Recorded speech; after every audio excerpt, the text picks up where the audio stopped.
रात के साए में अहमद छत पर बैठा आसमान को तक रहा था। उसकी आंखों में एक उम्मीद थी, शायद इस साल ईद पर भी नए कपड़े पहने, जूते खरीदे और बाजार की रौनकों में खो जाए। मगर हकीकत उसकी ख्वाहिशों से कहीं दूर थी। जब से बाबा का साया उसके सर से उठा था, ईद की खुशियाँ जैसे घर का रास्ता भूल चुकी थी। अम्मी ने उसे सीने से लगाया, मगर उनकी आंखों में वही पुराने उदास आंसू चमक रहे थे। बाहर गली में बच्चे नए पोशाक में कह लगा रहे थे और अहमद चुपचाप अपने पुराने चंपल को देख रहा था जो कई जगह से घिस चुके थे।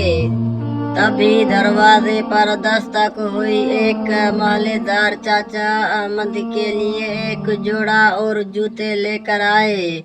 ईद मुबारक बेटा, उन्होंने मुस्कुरा कर कहा। अहमद ने नम आंखों से तोहफा थामा। उसके लबों पर एक धीमी सी मुस्कुराहट आई, मगर दिल जानता था कि ईद की खुशियाँ सिर्फ नए कपड़ों से नहीं बल्कि अपनों के साथ होने से होती है। तो कुछ बच्चों के लिए ईद का मतलब सिर्फ दूसरों की खुशियाँ देखना होता है। क्या आप किसी की ईद को खास बना सकते हैं?